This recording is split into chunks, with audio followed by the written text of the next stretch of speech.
Bonjour à tous et à toutes, c'est Sandrine, j'espère que vous allez bien. Aujourd'hui, on se retrouve pour la roue de la semaine du 20 au 26 mai 2024. Je rappelle que c'est un tirage public, donc collectif. Ça ne pourra pas concerner tout le monde, ni arriver pour tout le monde, donc prenez uniquement ce qui vous parle. Allez, c'est parti. On va regarder quelle est l'énergie dominante de la semaine.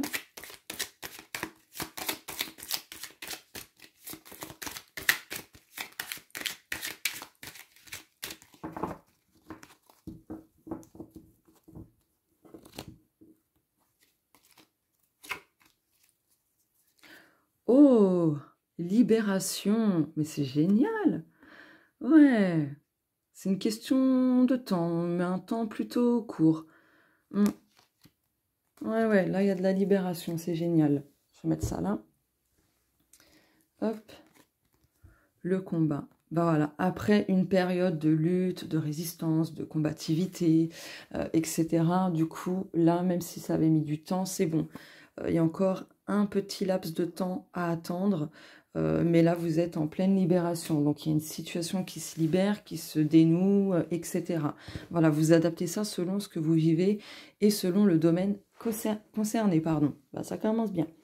Allez, la maison 1. Donc, pour les personnes qui ne me connaissent pas, je me suis inspirée du thème astral, donc des 12 maisons, pour en faire une méthode de tirage. Donc, oui, dans ma méthode de tirage, la maison 1 commence ici. Mais c'est uniquement pour la cartomancie, je tiens à le préciser, puisque je sais que dans un thème astral, ça commence ailleurs. Voilà. Allez, la maison 1. Et petite précision, oui, les significations de chaque maison, je ne vais pas tout évoquer comme signification. Voilà. Allez, la maison 1 va donc correspondre à notre état d'esprit, voilà, à notre manière de voir les choses, etc. Alors, là, je pense que notre état d'esprit sera focalisé sur ce qui est conflictuel, sur ce qui est contraignant. En fait, on va quand même se mettre des bâtons dans les roues, voilà, mentalement, etc. Donc, du coup, il va falloir faire attention à notre état d'esprit. Alors, attendez, ça me gratte la main. Ouf. Je vais recouvrir pour voir. Alors, ces jeux-là, ce sont les miens, d'accord? Mais ils ne sont pas en vente. Celui-ci, hop, c'est celui-là. Voilà. Hop là.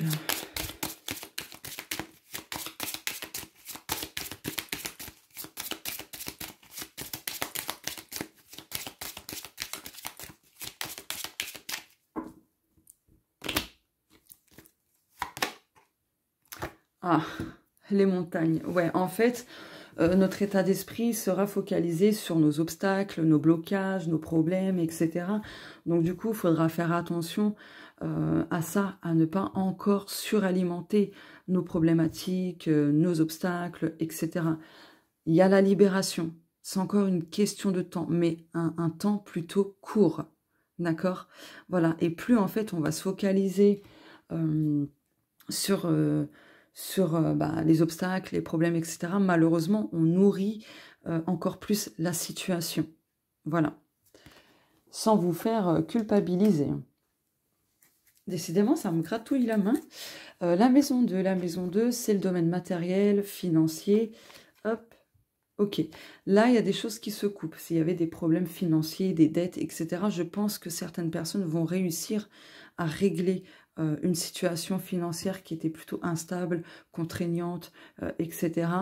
Si vous aviez fait des démarches au préalable pour justement résoudre vos problèmes financiers, matériels ou autres, donc matériel, je rappelle que ça peut être la voiture ou autre. Hein. La voiture, c'est du matériel, voilà.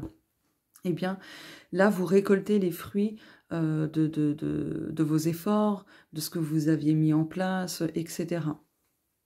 Je vais recouvrir.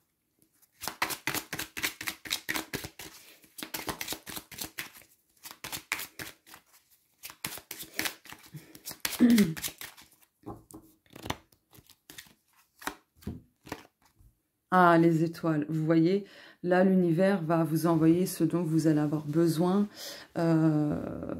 croyez en votre bonne étoile, d'accord? Vous recevrez des bénédictions, vous recevrez vraiment ce dont vous avez besoin. Hop. La maison 3, c'est le domaine de la communication, mais c'est aussi ce qui nous entoure, d'accord? L'entourage proche, les voisins, vraiment notre environnement. Ah bah, on a la maison. Bon, là on va dire que par rapport à ce domaine, c'est plutôt, voilà, cocooning, c'est plutôt agréable, etc. On se sent bien, on se sent en paix, si je puis dire. C'est plutôt stable. De ce côté-là, c'est plutôt stable. Voilà. Après, s'il se passe des choses, il y aura un besoin d'accueillir, d'accord? D'accueillir pour mieux rebondir. Pas besoin de recouvrir cette carte-là. La maison 4, c'est le domaine privé, ce qui implique votre monde intérieur, le foyer, la famille, votre cercle vraiment privé. Donc, voilà. Ok, contourner les obstacles. Si les obstacles qu'on a vus ici dans la maison 1 concernent votre monde intérieur, votre foyer, etc., vous réussirez à contourner les obstacles, d'accord? Après, si c'est avec des membres de la famille ou autres, c'est pareil. Il y a quelque chose qui se règle à ce niveau-là. Après, il y a un besoin aussi d'être un petit peu rusé, tel le renard, pour justement contourner tous ces obstacles. Voilà. En plus, 1 et 4 égale 5, donc il y a un besoin d'apporter du mouvement et du changement. Voilà. Je vais un peu, je vais recouvrir, allez.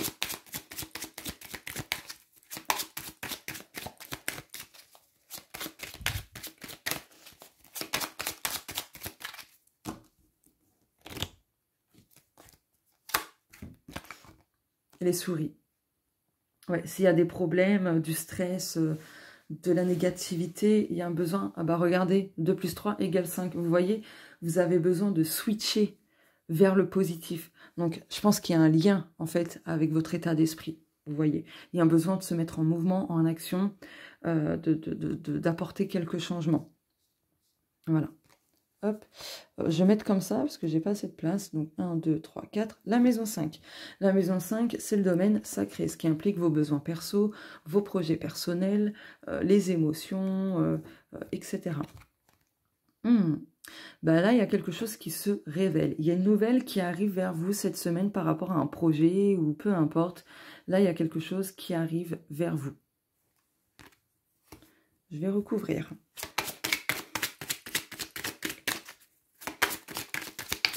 Par rapport à vos projets, il se pourrait aussi que le blocage ne provienne pas de vous, mais de l'extérieur. Donc, ça ne dépend pas de vous.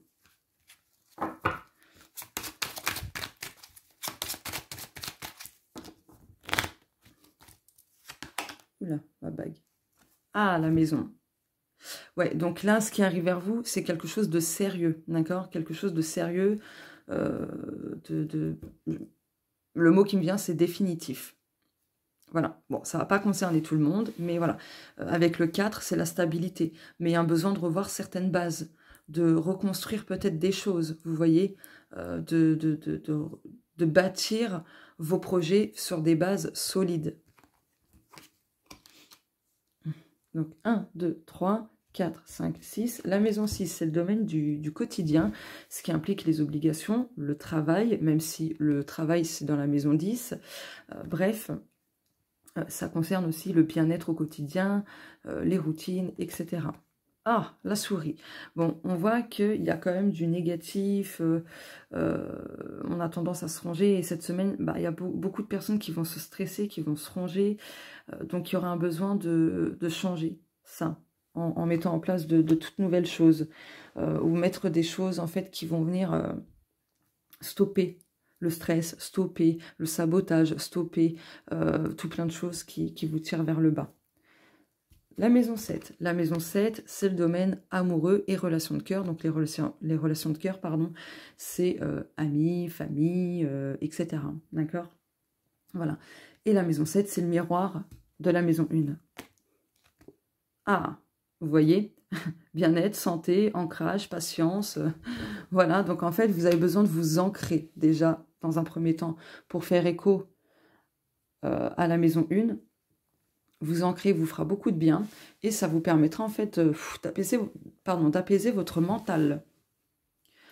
Mais du coup, par rapport au domaine amoureux et relation de cœur, quelle que soit la situation, etc., les choses redeviennent stables, ancrées, et en fait, il y a beaucoup d'énergie positive pour les relations en général.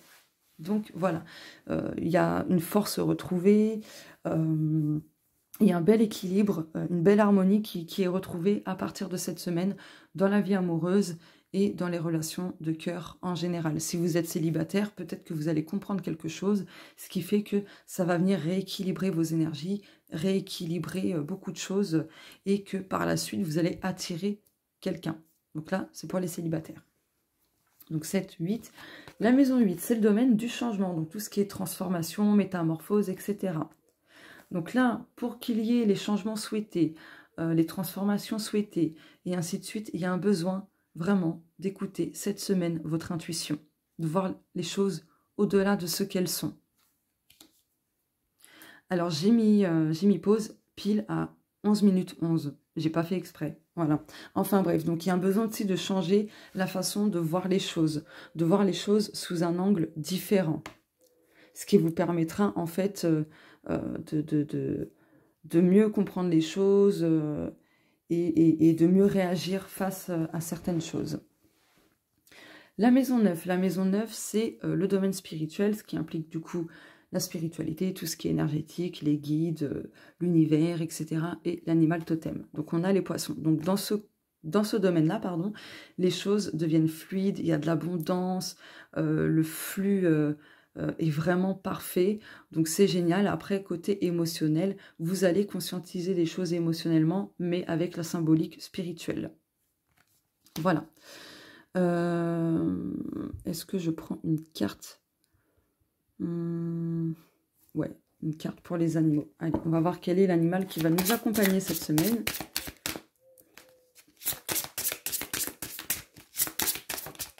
Oh, comment la voltiger! Qu'est-ce que nous avons? L'ours. Retrait solitude. Ok. Bon, on va regarder. Le petit message. Alors, l'ours 142. Alors, le petit message. La solitude est un chemin vers soi. Je prends le temps de me retrouver seule avec moi-même afin de redéfinir les limites de mon espace personnel. Hop, le message spirituel. L'ours est souvent associé aux capacités de guérison physique, émotionnelle, énergétique, psychique ou spirituelle et au chaman. Cette carte t'enjoint donc à mettre tes capacités au service des autres pour les mener vers la guérison, leur enseigner comment traverser les périodes difficiles. Voilà. J'ai remis pause, excusez-moi, mais l'ours aussi, c'est symbolique, c'est symbole, de force, d'énergie, de protection maternelle. Donc, il y a une protection spirituelle, peut-être d'un défunt, ou peu importe. En tout cas, il y a une belle protection spirituelle aussi. Je vais mettre ça là. La maison 10, c'est le côté professionnel. Ouh, la licorne. Eh bien, quelle que soit votre situation professionnellement, il y a de bonnes nouvelles qui arrivent, il y a des souhaits qui s'exaucent. Les choses vont bouger plutôt rapidement et favorablement. Voilà, donc il y a quelque chose qui arrive vers vous pour le domaine professionnel. La maison 11, c'est le domaine collectif et social, donc ça implique tout ce qui est amical, public, extérieur, etc. Bien là, il va y avoir des décisions à prendre, de nouvelles opportunités, et peut-être qu'il y a des personnes de votre entourage qui vont partir de votre vie. Voilà. Prendre une autre direction. Donc je pense qu'il y a des chemins qui se séparent cette semaine pour certaines personnes. Il y a des personnes comme ça qui vont partir de votre vie, qui vont plus vous donner de nouvelles ou quelque chose comme ça. Et du coup, voilà, vos chemins vont se séparer. Hop. Je reviens. Excusez-moi, j'ai dû à nouveau remettre pause sur l'enregistrement de la vidéo. Donc voilà, maintenant la maison 12. La maison 12 correspond aux épreuves, aux obstacles, etc.